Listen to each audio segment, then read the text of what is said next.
Alrighty. Hello, everyone. Welcome to Got a Problem with Your Knee? Ask Dr. P. Thank you for being patient. I know we are a few minutes behind here, but my name is Allison. I'm an certified athletic trainer and orthopedic physician assistant here at Victory in Motion, home of knee repair, not knee replacement. We are so excited to welcome you to our weekly show. We do have a lot of questions on the docket today that were submitted by people just like you through social media. So thank you for doing that as always. First things first, though, who is Dr. P? Dr. P is a board certified orthopedic physician, a sports medicine specialist, and a regenerative specialist. He is the founder and CEO of Victory in Motion, home of knee repair, not knee replacement. Victory in Motion's mission is to make the world knee replacement free by 2043. Yes, you did hear that right. Knee replacement free by 2043. Dr. P does have over 25 years in orthopedic and regenerative medicine experience, so he brings a wealth of knowledge every week to the show to be able to answer your burning questions. So, without further ado, let's welcome Dr. P. Hi, Allison. Hi, everybody. Hi, Good to Doc. see you. Great to see you too. Thanks for joining here. As always, we do have lots of questions, as I just previously mentioned. So, I'll just go ahead and get into the first one here. Thank you again to everyone who did submit, all great questions this week and every week. So, Doc, first question: how does the combination of PRP and Bmac, or bone marrow aspirate cells, produce better results? Great. So, the question is, how is the combination of PRP and Bmac? How does that produce better results? PRP is platelet-rich plasma, where we take some of your blood, we spin it down, we get the platelets out. The platelets are those things that when you cut yourself, you form a scab, you stop bleeding, and they release growth factors, and those growth factors help your body heal itself. So that's what the platelets do, and we're taking your blood, spinning it down, and concentrating those platelets, so we have a nice, like almost like a fertilizer pellet. So think of platelets and growth factors. Their growth factors is like fertilizer. BMAC stands for bone marrow aspirate concentrate, bone marrow aspirate cells. There are cells in our bone marrow called stem cells, and there's other cells that help the stem cells. There's monocytes, there's platelets as well. There's other types of cells in the bone marrow. So the cells are kind of like seeds. The cells do the work. Seeds turn into plants. You can't just put fertilizer on dirt and get a garden to grow. You need the seeds. Well, you can't just usually just put PRP in an area where there's no cells and expect anything to really happen. So adding cells, and we usually, by the way, we don't usually put PRP where there's no cells because if you're alive, there are cells. But as we get older, there's less cells in our bone or our bone marrow. If we have good bone marrow in our pelvis, we don't have good bone marrow in our knees, the knees start to break down and get a soft spot. Or there's less cells in our cartilage or less cells in our tendons. And so we want to add cells or add like grass seed, for instance, to fill in a patch of grass that's not growing very well. So think of the cells that they do the work. They're like grass seed or they're like the seeds in the garden. And the PRP is kind of like fertilizer. It has growth factors and it helps those cells work better. So that's why they work better together. Great explanation. Thank you very much. And so the next question up, we'll get into, there's more questions related specifically to, bone marrow PRP in the using it to help with arthritis. But the next question is, what is actually causing pain in arthritis? So what is causing pain in arthritis? Well, arthritis is nothing more than the cartilage on the end of the bone wearing down. Let's use the knee, for instance. So the cartilage on the end of the thigh bone and the cartilage on the end of the shin bone, the tibia, starts wearing down. Now, when that happens, that's kind of like the tread on a tire. When the cartilage wears down, more and more force gets transmitted to the bone underneath the cartilage. Bone has millions of pressure sensitive nerve fibers. So that when that cartilage wears down and more force gets transmitted to that bone underneath, the bone is usually what gives the majority of the pain in arthritis. Now you can absolutely get pain from if you have a meniscus cartilage tear. That's the shock absorber in between the bones. And there's two types of cartilage. There's that tread cartilage, the cartilage on the end of the bone. Then there's also the meniscus cartilage. So the meniscus is attached to the casing around the joint called the capsule.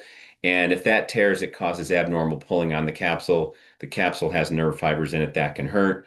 Also, when you get arthritis, itis means inflammation. So if you have inflammation of a joint, just like when you get inflammation of your eye and it starts watering more and producing more fluid, when your knee gets inflamed, it produces more fluid, it swells up, and when it blows up like a balloon, that stretches tissues out. And when you stretch tissues, they hurt. So the pain kind of comes from all those factors. You also get inflammatory factors. They're called cytokines, proteins and things, bad ones that cause inflammation in the joint as well. And inflammation in and of itself can irritate nerve fibers. But honestly, the majority of the pain comes from the bone, which is bad because that hurts. But the good news is we can actually repair that and a lot of times get that to heal and cure that part, cure those soft spots in the bone. And that's why we call it knee repair, not knee replacement. At least that's one of the reasons we call it that. Awesome. Absolutely. Thank you. Now, the next question, I do, want to point out, actually, I'm sorry, not next question, but coming up. Backtracking here. Okay, Dr. P, do you recommend using bone marrow and PRP before and or after surgery? And if so, why? Okay, so the question is, do I, as a surgeon, recommend using PRP and or bone marrow aspirate cells that has stem cells and other cells that help stem cells uh, before the surgery or after the surgery? But what about during the surgery too? So you could probably say those three things. So before the surgery, we don't do it that often before, but there was a study, actually, I read it, had to read it for my boards in 2023 that showed what they did was they had two groups of patients. One had both had full thickness rotator cuff tears, the tendons in your shoulder. And one group got injected with PRP before the surgery, several weeks before. Another group, no injection. And they biopsied at the time of the surgery, a few weeks later or 6 weeks later, I think it was. They biopsied the tendon. And the group that had the rotator cuff tear without the PRP had kind of crappy looking tendon, just to simplify things. The group that had the PRP, even before their rotator cuff was repaired, had better looking tendon. There was more cells. The cells looked better, more normal, were functioning better, bigger, etc. So it can help. Now, we've had a couple people who we've had, not inadvertently, but we had someone who, if you recall, I think it was her rotator cuff, yeah, it was her rotator cuff, and she had torn it like rodeo in the rodeo, and she had a rodeo event coming up, and she had to do that, so she couldn't have surgery. So we did the bone marrow PRP pre-surgery, but also to get her through so she could win her event, which she did, and then she had the surgery, and absolutely there was way less inflammation in that shoulder than you'd normally see, especially in the subacromial space, the space between the tendon and the bone. And she did amazing afterwards. Now we have, I think, two patients who we've ever done that on for a rotator cuff tear before, and they both did very well.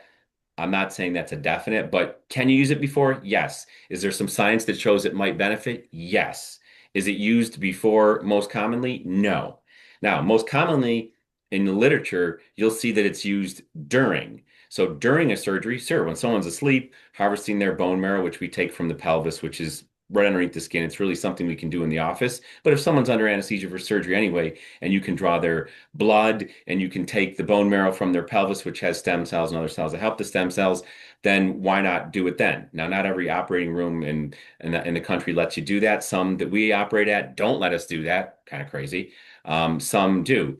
But during the time of surgery, if someone is getting a rotator cuff repair done, there's a lot of studies that show injecting. Now, it's dependent where you inject. If you just inject it into the subacromial the space around the tendon at the time of surgery, results are kind of equivocal, whether it really helps the rotator cuff heal more or not.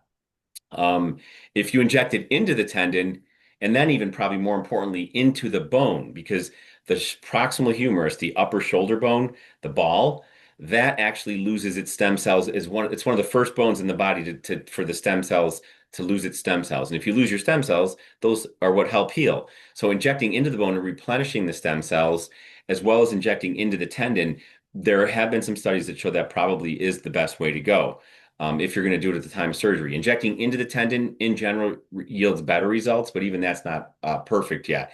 And I'm mostly talking about shoulder. There's obviously every other area of the body that we're talking about as well. But if it's going to be done, most people do it during the time of surgery and have found in general that it does help, especially if you're using cells, but the results are still somewhat not definitive. I personally think it works great. I think you need to know what you're doing, and I think cells work better than just PRP by far. The cells do the work. After surgery, now I think it can help after surgery as well, right? The repair is done. You want to increase the healing rate. You want to decrease the inflammation. You want to add more growth factors, like in other words, fuel to the fire. So as you know, we've done a lot of injections maybe 2 weeks after the surgery when all the poke holes or the incisions are closed. Because sometimes in the operating room, you inject it and it leaks in out of the joint into all these other areas or through the poke holes, and you lose some of that beautiful golden cells, not golden, but it's gold, cells and growth factors. So we like to do it when all that's sealed over and there's no signs of any infection, and then inject it in around the 2 week point. It's still significantly healing at that point. The acute phase is still going on. So adding some fuel to the fire, adding some cells to help, we have found works amazing, especially with bear surgery, the bridge enhanced ACL restoration surgery, repair surgery. We've been repairing the ACL by sewing a collagen implant in between. If that operating room will let us use a centrifuge and do all the things we need to do to harvest it and put the cells in there at the time of surgery, we found that works great. Um, and also, we found it works great 2 weeks after the surgery. I'm going to knock on wood. This is probably a mistake, but I don't know as though any of those patients that we've done the extra treatments on, and we keep these in a registry, have ever torn. Whereas um, I don't think anybody at the time of surgery or after has ever torn with Oh, bone great. marrow and PRP. I'm knocking on wood. I don't think PRP works as well by itself with the bear surgery. I know that also because Dr. Murray's group tested just injecting PRP into the implant instead of whole blood, and the results weren't any better. So I do think there's something to adding extra cells. That implant has no cells in it. You're putting blood that has some cells in it, but why not put the bone marrow? And that's off label, but it's something we're looking at, and hopefully in the long run we'll see in our registry results if that actually ends up being better. Absolutely. So All you can right. do all three. I'd say intraoperatively is most common and probably has shown the most research success. Postoperatively, I think people don't do as often as they could, and I think that would show a fair amount of success as well. Sometimes also maybe more because you've already gotten some coagulation and some scaffold. So injecting the cells onto that versus when it's all watery and there's poke holes where it can leak out during the time of surgery. I think that deserves more research. Preoperatively, it's not going to magically make a tendon reattach, but it might make that tendon tissue better when you do reattach it at the time of the surgery. Absolutely. All right. Thank you very much. Okay. So this next question is kind of the question I mistakenly almost jumped to before, but you inadvertently have already answered it, Dr. P. But the question is, what exactly is PRP, and how is it different from bone marrow aspirate concentrate? These are great questions. Thank you for asking them, everybody. So what exactly is PRP and how is it different from bone marrow aspirate concentrate? Well, PRP stands for platelet-rich plasma. The platelets are those things in your blood, as I said earlier, that when you cut yourself, they come in and they stop the bleeding. They form a scab, so they prevent you from bleeding to death. But then they also release their growth factors, and those growth factors stimulate new blood vessels and cells to come in the area to help it heal. So it's kind of like fertilizer. Whereas bone marrow aspirate concentrate or bone marrow aspirate cells. I think cells is the key there. There's stem cells and there's other cells that help the stem cells in our bone marrow, including platelets, by the way, which aren't really cells, but they come from cells. And there's all kinds of growth factors, and there's blood, and there's proteins, and there's nutrients, and there's fluid, and there's all kinds of different things. So you concentrate those cells, or you take those bone marrow cells. Cells do the work. Cells are kind of like grass seed or like seeds you put in the garden. You can't grow tomatoes without the seeds. You can't grow grass without the seeds. So you need the cells to do the work and do the repairing. And so if you have a lot of good cells and you're young and your PRP is good, you might not need to add extra cells if you're 16 years old. But if you're 66 or 86, your cells aren't as good, number one. And number two, there's not as many cells. So if we can take cells from your pelvis, which we know that stays good till your 80s, concentrate it, inject those cells in the area where they're needed, that oftentimes will help a lot more than just adding growth factors or fertilizer. And even then, if you're going to do PRP by itself, As you get older, you might need 2 or 3 injections to get the same effect as opposed to one. But you definitely need high dose. And we know that drawing at least 60 and if not 90 or 120 cc's of blood or even more will get you a high enough dose of platelets to really stimulate a better response as you get older. Absolutely. As we know, have had wonderful results with that. Yeah, we are now routinely drawing 120 cc's of blood, and we're actually taking the blood from the bone marrow, so we're probably getting some extra cells there as well, and more anti-inflammatory factors. So the we probably used to just draw 60. Then we even had a few kits way back when that were maybe 10 or 15 cc's, which is crazy. That those kits don't work. And then 80 to 90 cc's, and now we're up to pretty much routinely 120, which I think is awesome. We're probably getting 10 to 20 billion platelets.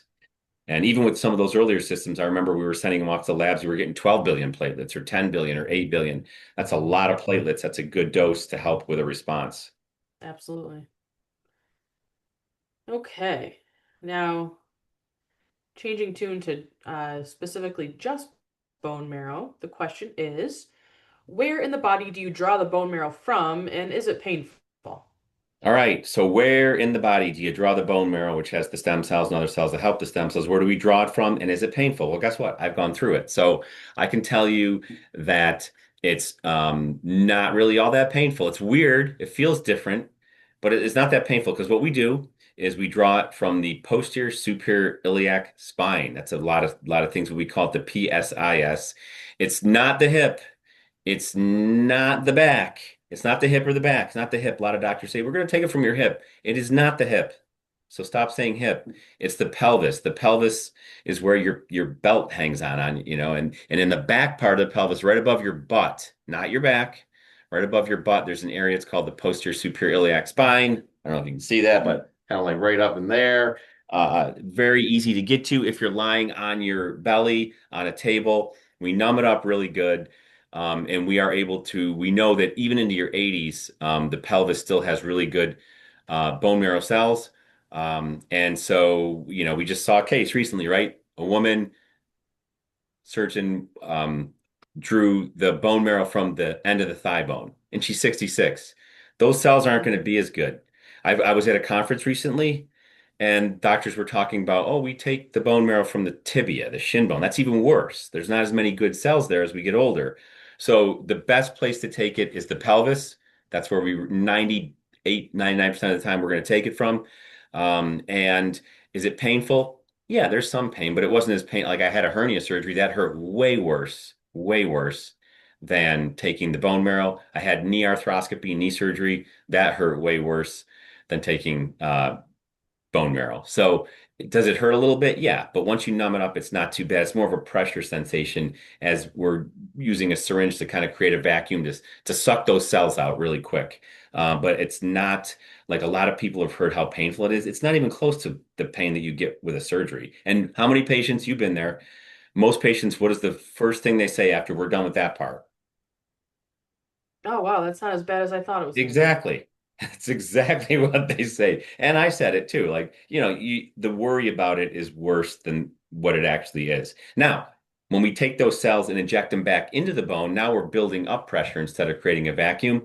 That can be sore, but we have some nice medications you can take in the office that will help decrease your anxiety, relax you, help with your pain, and help you not necessarily remember it. And it's not general anesthesia. You can still walk in and walk out that same day.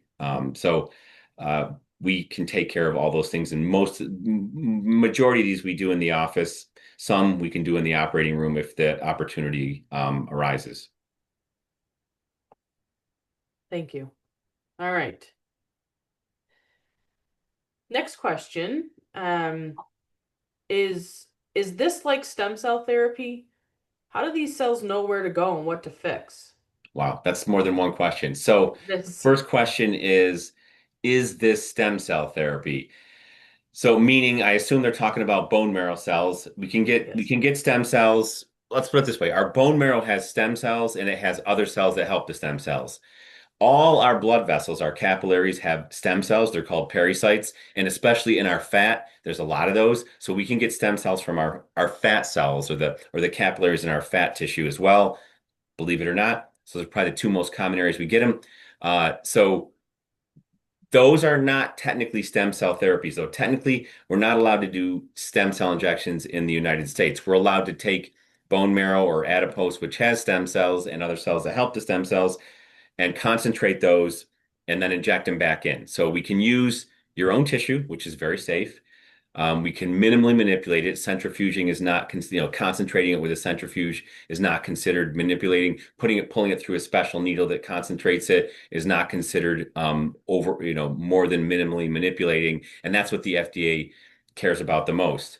And so we can do that in the United States, but we can't take your cells. We can't send them to a lab or have our own lab grow the cells, culture them, concentrate them, and inject them back into you in the United States unless you have a research grant and you have an official research project, an IRB. So you can't do that in the United States. You can't take donated stem cells in the United States. Lots of doctors are telling patients, "We're going to do stem cells," and I ask the patient, "Where do they get them from?" You, no, no, they got them in a bottle or someplace. And it's like, number one, that's illegal right now in the United States, 1,000% illegal. Number two, it's not necessarily bad, it's just illegal right now in the United States. I do think using cells from things that are going to be thrown away anyway. In other words, the placenta and the umbilical cord, those are getting thrown out every time there's a baby, right? So they have great stem cells in them. It's called Wharton's jelly in the umbilical cord. That's a layer in the umbilical cord that has really good stem cells in it. So those stem cells can be harvested. They can be cultured in a lab sterilely. They can be multiplied. They can be concentrated and purified, put into a bottle and frozen. And then you can thaw them out.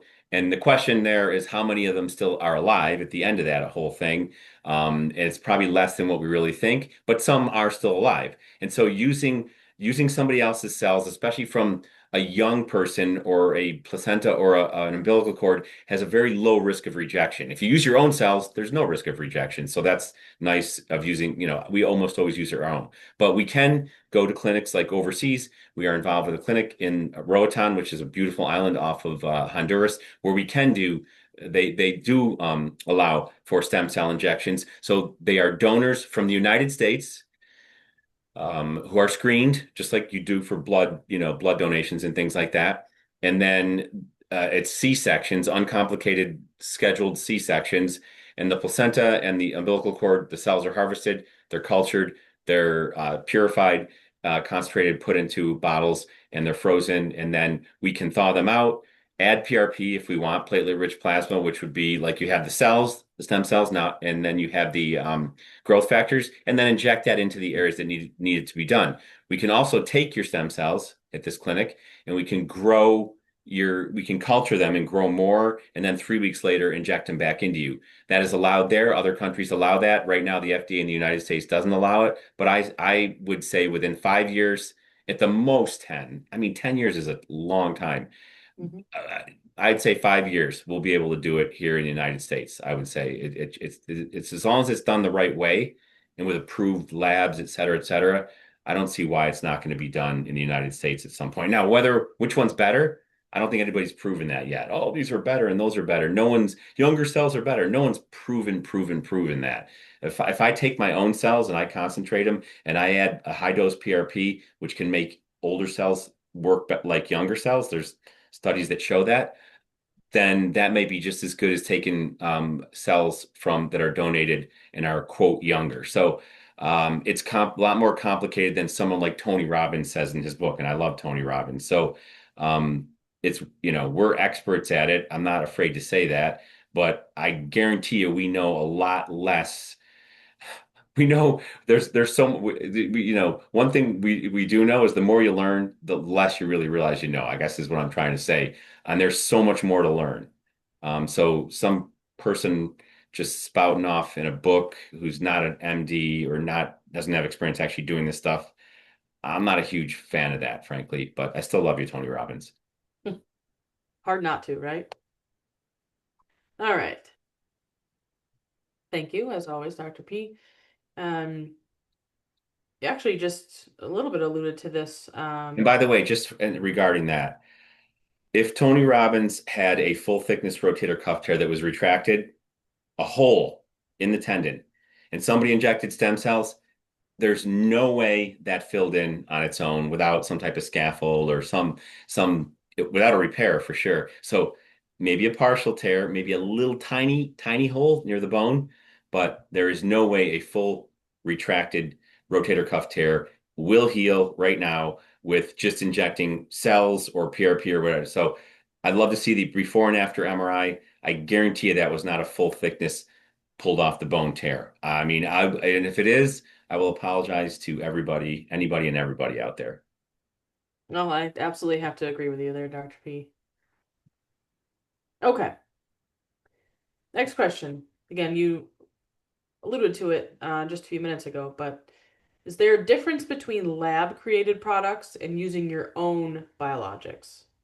All right, so is there a difference between lab created products and using your own biologics? So lab created products could be like growth factors, or it could be non-cellular therapy and drugs and growth factors and things like that. And that's one thing. So hyaluronic acid, which is the artificial joint fluid injections, those are made in a lab, and they're made usually by genetically altered bacteria. And so you are getting something artificial, even though it's kind of like what your real, joint fluid is like, but it is artificial. And so we do see reactions with that. And it usually doesn't work as good, just like bioidentical hormones. If they're bioidentical, the exact same thing as your real hormones, that's great. But if it's like pregnant mare urine, progesterone, Premarin, that's not human. That's not human hormones. It's not bioidentical, and that created problems. So I would rather use your own cells and your own tissues, autologous, and your own growth factors. And so our bodies make all kinds of amazing growth factors and have cells that are amazing. But as we get older, they might not work as well. So we can take those ourselves.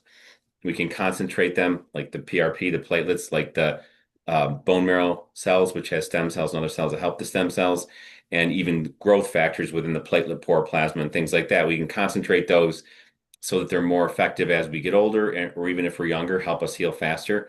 But as I said in the other question, right now we're not allowed in a lab to take your own cells and grow and multiply them and then inject them back into you in the United States. We're not allowed to take donated stem cells.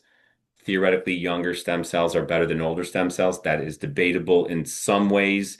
If you can activate either with laser, by the way, or with high dose PRP, you can actually make older cells function like younger cells, but that's a whole different thing. But the point is, we're not allowed to use donated cells in the US. We're not allowed to grow and multiply your own cells in the United States yet, but we can do that overseas, like in Roatan, where we are affiliated with the GARM clinic.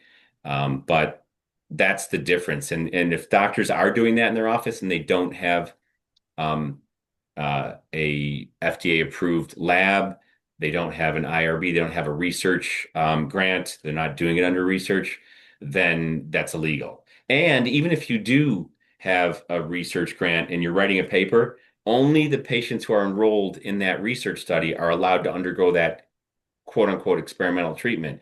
You can't say, well, I'm doing this research paper on 100 people, but the next 2,000 who come through, I'll do that on them too. But you can't. They have to be enrolled in the study. So that's the difference. You're not allowed to really do lab grown regenerative medicine in the US, either culturing your own cells or with donated cells or tissues from other people. Yes. Until it becomes legal in the US, we can hang out in Rotown. That's correct. Beautiful place. Absolutely. Okay. Now, just so people know, it's a lot more expensive to go overseas.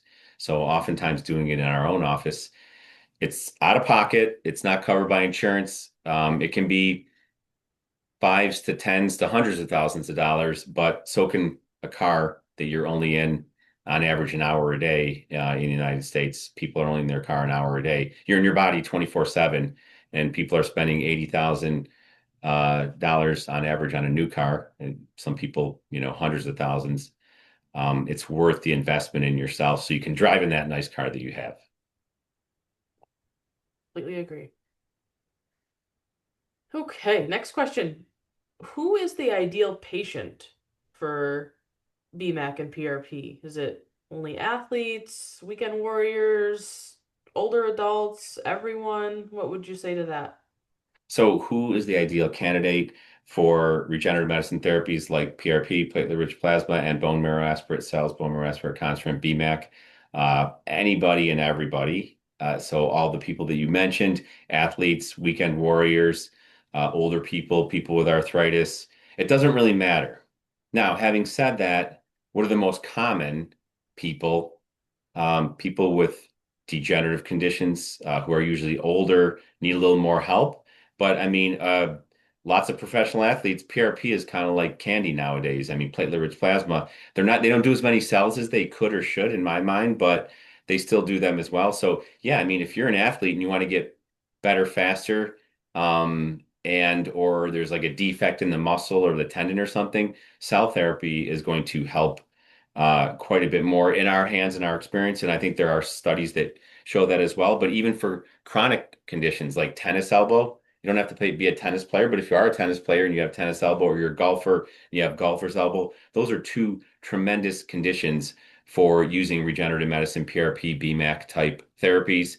So that's kind of maybe your weekend warrior. And then, people have arthritis or degenerative conditions or tendinosis, degeneration of a tendon. Any degenerative or wear and tear conditions are probably by far the most common uses for this, but it doesn't have to be. They're just the people who they have the resources. They've worked their whole life. They beat their body up. They're now retired or close to retiring. They've saved all this money up, and now their knee hurts them, and they can't travel. They can't go on an airplane. They can't climb the stairs. They can't play pickleball. They can't dance with their wife. They can't play golf. They're the slow one on the trips. They can't sleep at night because it hurts too much, and they're whining all the time. And so they're willing to spend the money to get themselves fixed. They have the resources to do it. They have the time to do it because they're retired.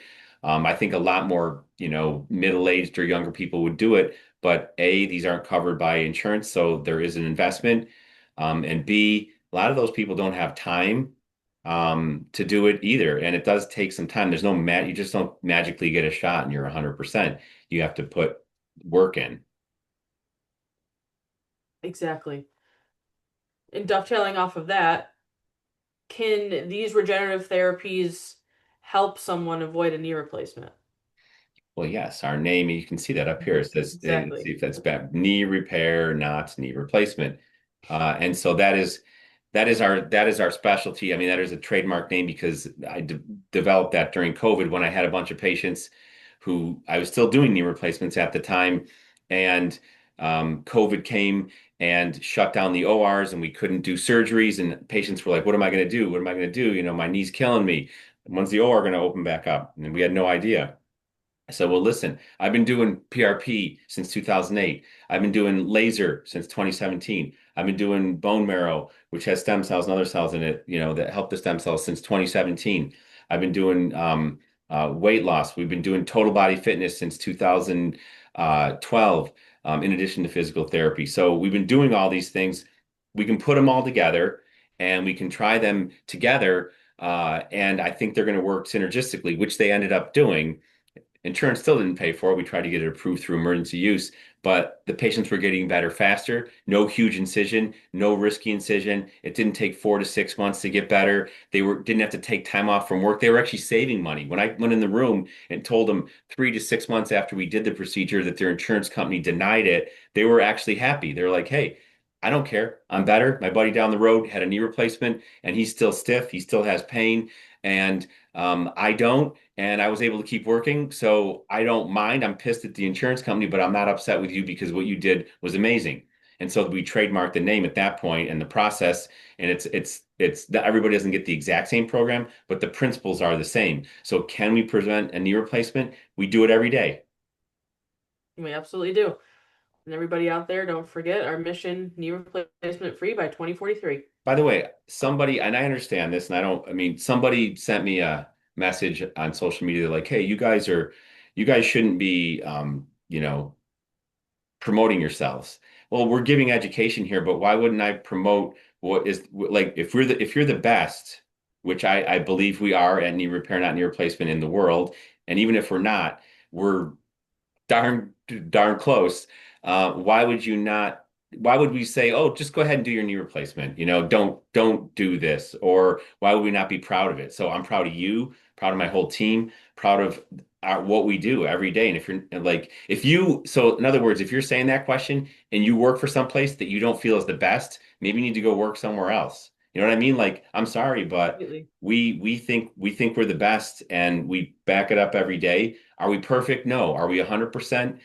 No, no one is, right? But we know, we have 85 to 95% success rate and we have a 94% satisfaction rate with knee repair, not knee replacement. So we know we're on the right track and we're performing better we keep track of our data in a registry called Data Biologics. And we're 2, 3, 4 standard deviations better than the rest of the country who's using regenerative medicine, even those people, it's working, but it's just better with the way we do it because we do programs. And that's why it's called knee repair, not knee replacement. It's a program. It's not just a shot and then see you later. Well, you guys do PRP shots. Yeah, but we do a whole program. We don't, I started doing PRP shots in 2008. Been there, done that. That helps, but it's not as good as a program. And our results show that. So sorry if people don't like that, but we are very proud of what we do. Yes, we are. Have to be all in. That's one of our values. Yeah, the We're patients all are in, and too. Yeah. patients need to be all in as well. Absolutely. Okay. We love our Crinker members. They're the best. They are the best. Okay. Next question. What types of injuries or conditions respond best to regenerative medicine? So, what types of injuries or conditions respond best to regenerative medicine? So, the answer is yes. In other words, when we injure ourselves, um, so any injury in my mind, because when we injure ourselves, what's happening is our body tries to heal ourselves. All we're doing with regenerative medicine is we're taking those same things that would normally kick in when you injure yourself, like platelets. Platelets come in, they stop the bleeding, and they release growth factors to help with healing. I'm simplifying things, but that's the main thing they do. But the cells, healing occurs from cells. Cells do the work. So stem cells and other cells that help the stem cells come in and heal and repair the tissue.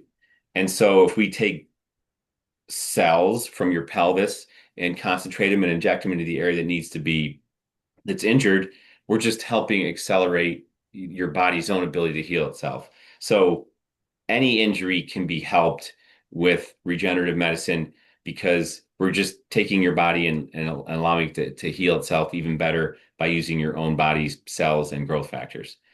Now, degenerative conditions like arthritis and like degenerative tendon tearing, tendinosis, and things like that, they also benefit because the reason things degenerate is because we lose cells as we get older. So we lose stem cells in our knee area as we get older, so it doesn't repair as well. We also gain weight, we lose muscle strength, muscle mass. We have more inflammation if we're overweight. So if we rid of the inflammation with a special genetic-based diet and special red light laser, if we drop weight for every pound that you lose, you're taking 3 to 4 pounds off your knee. So doing those things in addition to taking good cells, concentrating them and putting them where there's not as many good cells anymore, and allowing your body to heal itself makes that type of a problem, a degenerative problem like an arthritis or partial tendon tear, or even a full tear sometimes, it makes it very good candidate for regenerative medicine. But again, regenerative medicine, I wouldn't say that losing weight or a genetic-based anti-inflammatory diet or red light laser for opening up the pores on your fat cells to lose, so your fat drains out and you lose fat and inflammation. I wouldn't say that strength training or metabolic exercises is necessarily regenerative medicine. So we don't even just do regenerative medicine. We do holistic medicine, and we use regenerative medicine as part of it. But we take care of the whole body, and that's what you really need to do. Thank you. Yes. Okay. What are early signs someone should look for? Um, excuse me, let me start over. What are the early signs someone should look for that these regenerative therapies or here, holistic approach might help before somebody needs a type of surgery? So, what types of things or symptoms or signs do people need to look for early on to see if they're a candidate for regenerative medicine or holistic total body programs to lessen the risk of surgery? And so, signs and symptoms. Um, Pain is usually number one. Now, you can have soreness after exercising for a day, 2 days, 3 days, probably at the most. But if you are doing some type of weightlifting or lunges or walking for exercise or hiking or gardening, whatever, and you notice some pain in your knee, for instance, and it's sore for a day or two and it goes away, and then you don't notice it, that's probably not too much to worry about. That's, your body's kind of healed itself and you probably just aggravated something and you overdid it, overuse. If that pain doesn't go away after 3 days or is getting worse after 3 days, I start to get a little worried. Um, but give it a couple 3 weeks and it's not getting better or it's getting worse, then that's when I don't know if I wouldn't say you're absolutely 100% a candidate for regenerative medicine, if that's what's happening, but you're a candidate to get in to get evaluated to see if you are a candidate for it. And we can do all that in one day, our clarity day, where we do, we'll get the patient in, we'll spend a full hour with them, get their whole history, we'll get new x-rays, we'll get an ultrasound, we'll get an MRI. They'll get a total body evaluation by our Victory Fitness, V Fitness, total body fitness and strength and conditioning experts, like again, looking holistically at the patient. And then we'll go over all that together as a team. We'll go over that and come up with recommendations, go over it with the patient. And then we will spend another hour or even longer with the patient, and whether it's their spouse or their loved one or their son or their daughter or their mom or their dad, and we'll go through everything. We'll try to figure out what their goals are. Because some people, I just want to walk without pain. Or some people, I want to walk 7 miles a day without pain. Or I want to hike without pain. Or I want to play pickleball without pain. Or I want to play golf without pain. Or I want to go on a trip. Or I want to run a marathon. And so uh, we get their goals and then we can figure out if they're a candidate. And so my point is, if you are having these symptoms, it's a good idea to get in and get evaluated. And again, we can do it all in one day, as opposed to a lot of places it might take. If you go through insurance, it's going to take 3, 4, 5, 6 months sometimes to get it figured out. Meantime, you're still in pain. The longer you're in pain, the longer you wait, the more damage is probably occurring. So again, 3 days, it's getting worse. 2 or 3 weeks, it's definitely not getting better. Get in, get evaluated. We catch these things early. We can oftentimes, cure them. If someone's got some soft spots in the bone and we catch it early enough, early arthritis before the knee breaks down and you need a knee replacement, then, the earlier you get in, the better. So, swelling that won't go down, puffiness, redness, or fevers, that might be infection. You better darn well get in, even if you have to go to the emergency room. Um, uh, Increasing noise. I mean, some noise, usually clicking and popping and snapping as we get older, we'll notice it. And usually, if that's without pain, I don't worry about it as much. That's just a general thing. But if they have clicking, popping, and snapping and it hurts and it hadn't hurt before, or it never clicked, popped, and snapped and hurt before, definitely get in. That could be like a meniscus tear, where that's flopping around and catching, or even something loose floating around. Um, Numbness and tingling, neurologic problems, that may or may not be regenerative medicine treatment, but it's not a good thing to have. So get in. Um, Things just that basically those are kind of the main things. Any other things you can think of? Because obviously we see, to help answer that question, because we obviously see people all the time. Not necessarily, I mean, maybe if your knee's locked or something like that, but Yeah. rule of thumb is, don't put it off. If it's past the general soreness window, get in and get seen. Better safe than sorry, even if we tell you, oh, everything looks status quo or okay. Yeah. Earlier, the better. And that's what I would just say. The longer Absolutely. it goes, the longer chance there is of more damage occurring. Yes. Okay. Now, if so the next question, if someone were to come in, have a bone marrow and a PRP procedure, what is recovery like after the procedure? Are they able to walk out of here that same day? I mean, I know that answer, but it was a specific question that was submitted. Right. So the question is, what is the recovery after a PRP and or bone marrow injection?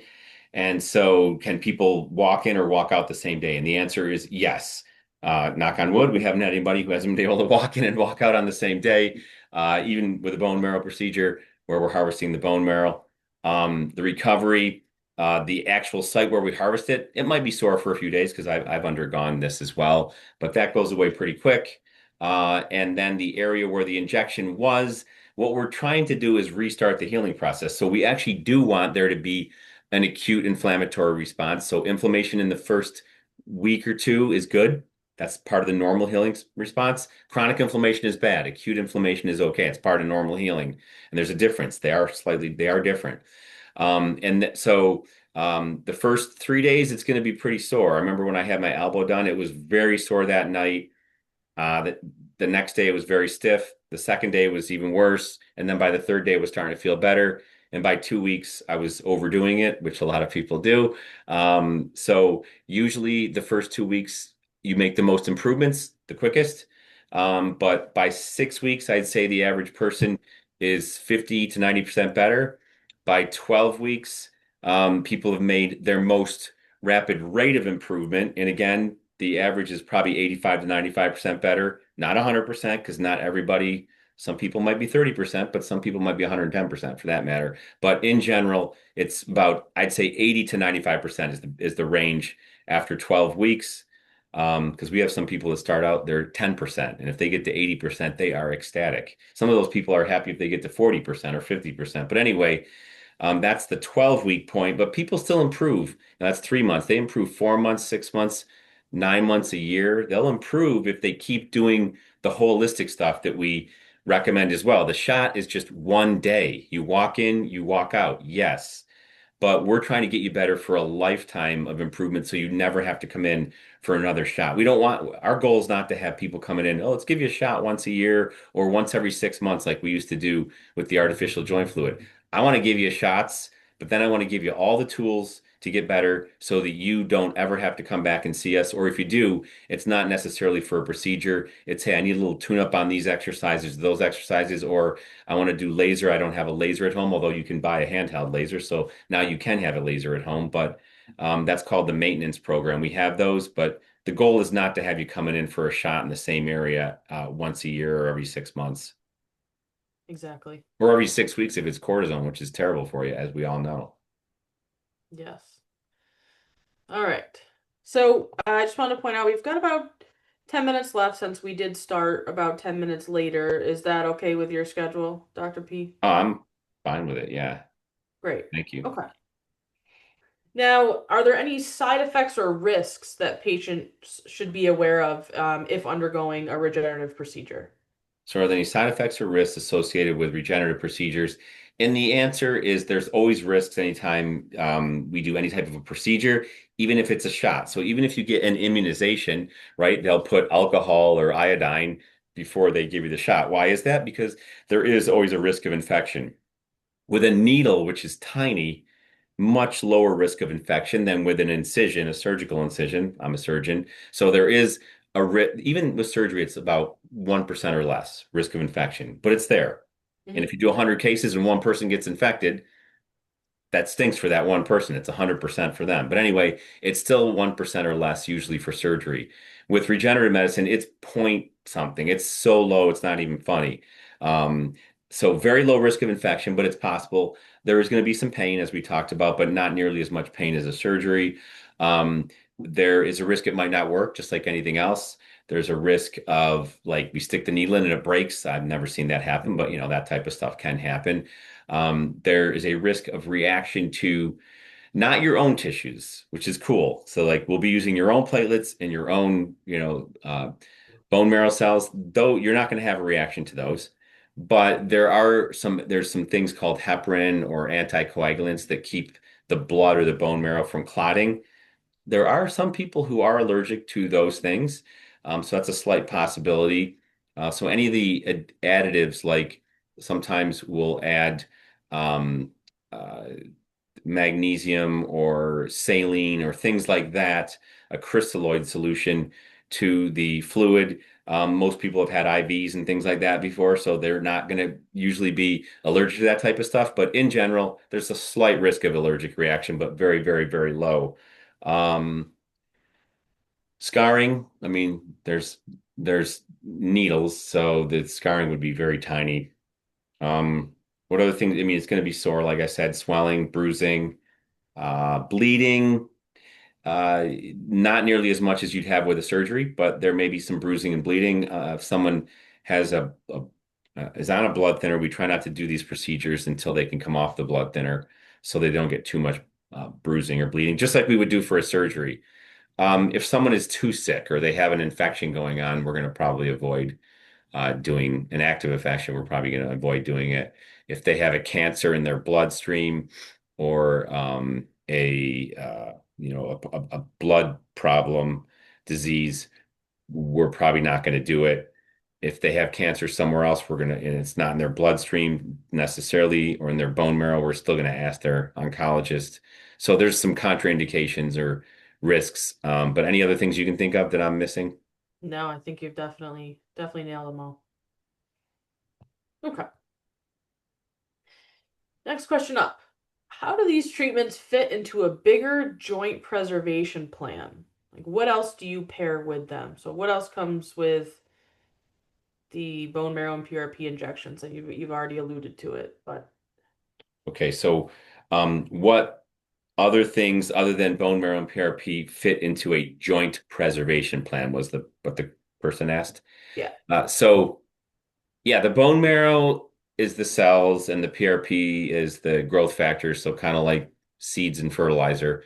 But you really have to have, um, you know, in a garden, you need good topsoil. I'll just use the garden analogy. So you have your seeds, your bone marrow cells, you have your fertilizer or miracle grow. That's kind of like the PRP, but you need good soil, good topsoil that has good nutrients in it. So that's a good diet. Like you can't eat sugar and candy and you can and drink soda and drink beer all day long and expect to those seeds to grow very well. There'll be a lot of inflammation, which is kind of analogous to weeds in a garden. If you have too many weeds, it's going to choke out all the good plants. If you don't have enough nutrients, you're not eating the right foods, you're eating Twinkies all day long, and you're not getting enough vitamins and minerals and all the things that you're supposed to eat that are healthy for you. That's kind of like trying to grow grass on, clay instead of topsoil. So you need a good diet, you need a good anti-inflammatory diet. You need to not have a lot of weeds, which is inflammation. So that comes from the soil or from the food that you're eating, technically. But also we have that red light laser, which can decrease fat in your fat cells. It drains into your lymphatics and you eliminate it naturally. So getting rid of fat not only makes you thinner if you want to lose weight, which not everybody necessarily needs to, but it decreases inflammation in your body. And inflammation is kind of like weeds in the garden. So it starts with kind of like starts with that. There's hormones and other things like that as well that you could get into. But we also use laser. So plants will grow in the shade. They'll grow if it's cloudy out, but when the sunlight comes out, that's when the plants really grow. Well, laser is kind of like sunlight. The bone marrow cells are going to grow, the PRP is going to help the fertilizer, but the laser increases the activity of the mitochondria, which is the powerhouse of the cell. If your mitochondria works better, your cells are going to work better, you're going to heal better. It decreases swelling and inflammation, which is kind of like weeds, so it helps get rid of the weeds. It increases blood flow, brings more nutrients in, and it also has a direct pain relieving effect. So it inhibits the painful nerve fibers that cause the pain. And then you need, like, if you have a garden, you need a gardener because the gardener has to kind of plant the seeds and has to tend to the garden and pull the weeds and make sure it's watered at the right time, make sure it doesn't get too much sun, but it does get enough sun. And so the gardener manages everything. And that's kind of like our VFit specialist, total body fitness. We're going to take care of you from the head to the toe. And so, how many people who have quote unquote knee pain is it really coming from their back? We just had a lady the other day, 90% of her quote unquote knee pain went away with one treatment of her back. And now she's walking up and down the stairs. She just chased her dog around the other day or somebody else's dog in the neighborhood.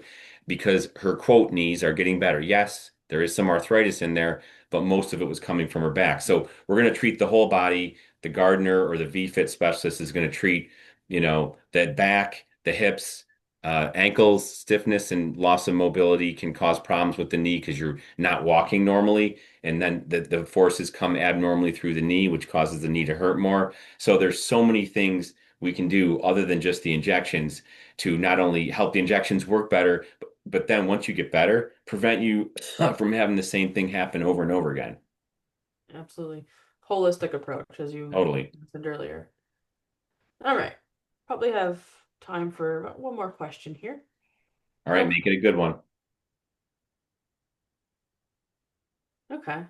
So the next one, it says, you always say, quote, treat the foundation. How do gait, strength, or mechanics play a role in these outcomes? How do gait, strength, and mechanics play a role in outcomes after regenerative medicine programs? And quote unquote, I always say you have to treat the foundation. Well, it's kind of like what we were just talking about in that last question. You're right. Um, I mean, the foundation, if you have muscle imbalances, if you have stiffness or lack of mobility in your joints, whether it's above, let's just use the knees, for instance. I mean, obviously having stiffness, loss of mobility, abnormal mechanics in the knees in and of themselves needs to be fixed, right? But what if you have it in the hips above it? What if you have it in the ankles and the feet below it? And if you have a stiff ankle on the right side, it's going to cause abnormal forces to go up into your knee. And yeah, your knee might have some arthritis and issues with it, but that will if you take care of that directly and that's it, in an isolated fashion instead of a holistic whole body fashion, then you're not going to stay better, even if you get better. You might not even get better. So treating the foundation means treating everything above and below. So treat the roof and treat the foundation, but you want to make sure, I mean, some things as far as mechanics go, if someone has a really bow-legged knee or a really knock-kneed knee, sometimes the only way to fix that is with surgery. But we can fix all the other things. And but you would know that that person, unless you fix that, get that knee straight, which is a pretty big surgery, um, then they're going to still be at risk of having some issues. So again, the key is get in earlier versus letting your knee get to, like, if it starts getting a little bow-legged, get in. Don't wait till it's like, you look like a cowboy where you can get your legs all the way around a horse, because your legs are so bow-legged that we can't fix that. And the only way to fix that is with surgeries, and those are big surgeries. So yeah, treating the muscle imbalances. I mean, a classic example would be that the back part of the shoulder is so much weaker than the front part. People train the front part of their chest and the front part of their arms and their deltoids, and they have a weak back part. That's going to pull everything forward. It's going to change the mechanics of the shoulder and put more stress on different areas of the rotator cuff, biceps tendon, etc. So yeah, strengthening the muscles around your shoulder blades is massive, massive for your rotator cuff and the rest of your shoulder, let alone strengthening the back part of the rest of your shoulder. But the muscles around your shoulder blades are so neglected by bodybuilders, and those are probably the most important. So you got to treat everything. I would say I don't necessarily say treat the foundation. I just say treat the whole body. But yeah, the foundation is important, but just treat everything. Treat both sides, all sides, treat it all, and you'll have a much better chance of success, long-term success. Yes. Well said. All right. Well, I think that was a good ending question. Yes, thank you. So, as always, Doc, thank you so much for answering the questions. Thank you to all the fans out there on social media for submitting them week after week. Always wonderful And we questions. get these questions every single day, so they're very appropriate, and thank you for asking them. Absolutely. If you do have a question you would like Dr. P to answer, please be sure to join our Skool group, linked in the description below. As of the date of this recording, so as of today, of course, it is still free to join. So please do so. Tell your friends, tell your family members, tell your coworkers. The more, the merrier. Also, please be sure to follow us on social media at Victory in Motion One. And also be sure to follow Dr. P's page himself at Dr. Marc Pietropaoli. Um, thank you all again, and we will see you on Ask Dr. P Next week should be Wednesday at 9 a.m. Back to the regularly scheduled programming. But thank you everyone for being flexible and being patient with our day and time changes the past couple weeks. Have a great day. Have a great weekend, everyone. Join our Skool group. Thank you. Thank you.